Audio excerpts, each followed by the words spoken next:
আমাদের লাগবে এই ধরনের প্রজেক্টের ক্ষেত্রে।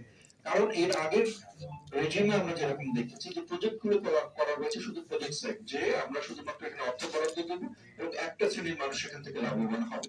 সেই সংস্কৃতি থেকে বেরিয়ে এসে আমরা সমাজের প্রত্যেকটি স্টেক হোল্ডারকে আমরা এখানে সংযুক্ত করে এবং প্রত্যেকের মতামতের ভিত্তিতে একটা কনসেনসাস তৈরি করে, ঐক্যমত তৈরি করে আমরা কিন্তু এই প্রজেক্টটা নিতে চাচ্ছি। এবং আমি বিশেষ করে আয়োজকদের ধন্যবাদ জানাবো যে সেই সুযোগটি আমাদের করে দেওয়া, যাতে আমরা বিভিন্ন শ্রেণী পেশার মানুষের মতামতটুকু আমরা শুনতে পারি।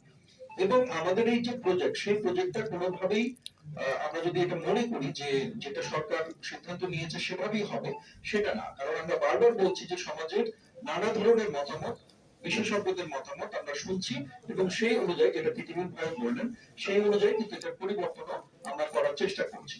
কারণ আমি যে কথাটি দিয়ে আমার কথা শুরু করেছিলাম, যে স্বাভাবিক নদী প্রবাহকে বাদ দিয়ে বা সেখানে ব্যারেজ তৈরি করে আমরা যে নতুন করে একটি পানির প্রবাহ যে ফ্লো আমরা তৈরি করতে চাচ্ছি, সেটা স্বাভাবিকভাবে আমরা যদি পরিবেশগতভাবে চিন্তা করি, সেটা আমাদের অ্যাভয়েড করাই ভালো। কিন্তু আমরা এমন একটা পরিস্থিতিতে এসে দাঁড়িয়েছি যেখানে আমাদের নদীগুলো মৃত প্রায় এবং আমাদের পুরো দেশের ইকোলজিতে একটা বড় ধরনের একটা বিরূপ প্রতিক্রিয়া শুরু হয়েছে এবং সেটা কন্ট্রোল আমাদের হাতে নাই। অর্থাৎ এই নিয়ন্ত্রণটা ফিরিয়ে আনার জন্য আমাদের এই পদক্ষেপটি নিতে হচ্ছে এবং সেটা পিছু হয়তো পরিবেশগত অল্প বিরূপ প্রতিক্রিয়া থাকতে পারে।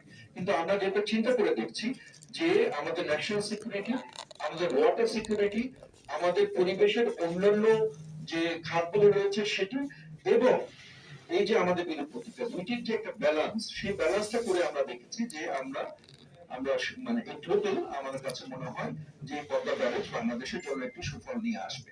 কিন্তু এটাই শেষ কথা নয়, আমরা এই আলোচনাটি চালিয়ে যেতে পারি এবং সামনের দিনে আরো যদি আমাদের নকশা পরিবর্তন করা লাগে এবং আরো যদি এটা যতটুকু সম্ভব ইকো ফ্রেন্ডলি এবং যতটুকু সম্ভব পরিবেশের বিপর্যয় আমরা কমিয়ে যাতে আমরা করতে পারি, সেটার দিকে আমাদের নজর রাখা উচিত বলে আমি মনে করি।